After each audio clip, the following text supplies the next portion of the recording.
पिछले कुछ दिनों की लगातार गिरावट के बाद 19 मई को शेयर बाजार हल्की बढ़त लेकर बंद होने में कामयाब रहे। ऐसे में आइए जानते हैं कि डीलिंग रूम्स में डीलर्स ने किन दो स्टॉक्स में कमाई के लिए दांव चला है।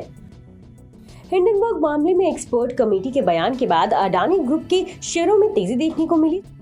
सुप्रीम कोर्ट की कमेटी ने कहा कि अब तक की जांच में कोई नतीजा नहीं निकला।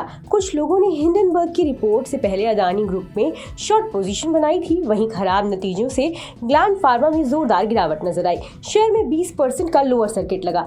चौथी तिमाही में कंपनी का मुनाफा 72.5% गिर गया, जबकि आय में भी 28.8% की गिरावट देखने को मिली। वहीं 19 मई को डीलिंग रूम्स में किन दो स्टॉक्स में सबसे ज्यादा एक्शन देखने को मिला, आइए आपको बताते हैं। टेक महिंद्रा। इस आईटी स्टॉक में डीलर्स ने खरीदारी करने की राय दी है। डीलर्स ने टेक महिंद्रा के शेयरों में BTST यानी आज खरीदने और कल बेचने की रणनीति अपनाने की सलाह दी है। तो अगर आज आपने इस स्टॉक को खरीद लिया है तो अगले कारोबारी सत्र में इसे बेचकर अपना मुनाफा कमा सकते हैं। डीलर्स का कहना है कि डॉलर के मुकाबले रुपया 83 के स्तर तक लुढ़क गया, लिहाजा रुपए में आई कमजोरी से आईटी कंपनियों को फायदा होता हुआ दिखाई देगा। डीलर्स के मुताबिक ये आईटी शेयर 15 से 25 रुपए तक चढ़ सकता है। दूसरे स्टॉक के तौर पर डीलर्स ने इंडिया सीमेंट के स्टॉक में दांव लगाने की सलाह दी है।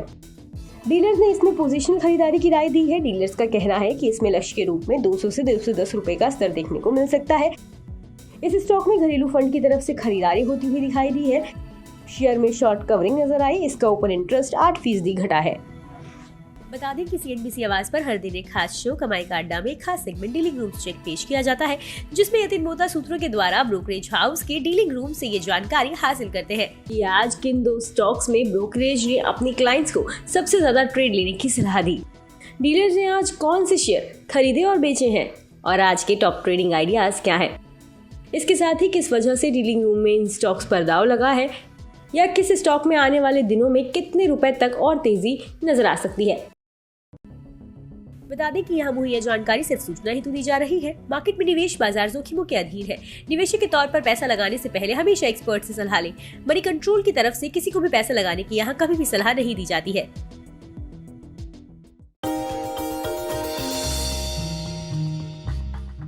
डू यू नो में आज हम बातचीत करने वाले हैं हर घर का चहेता ब्रिटानिया के बारे में। दरअसल ब्रिटानिया आपको आमतौर पे एक बिस्किट कंपनी लगती होगी, लेकिन ब्रिटानिया एक बिस्किट कंपनी ही नहीं है, बल्कि कन्फेक्शनरी कारोबार में एक काफ़ी बड़ी फूड जायंट के तौर पे आप इस कंपनी को देख सकते हैं।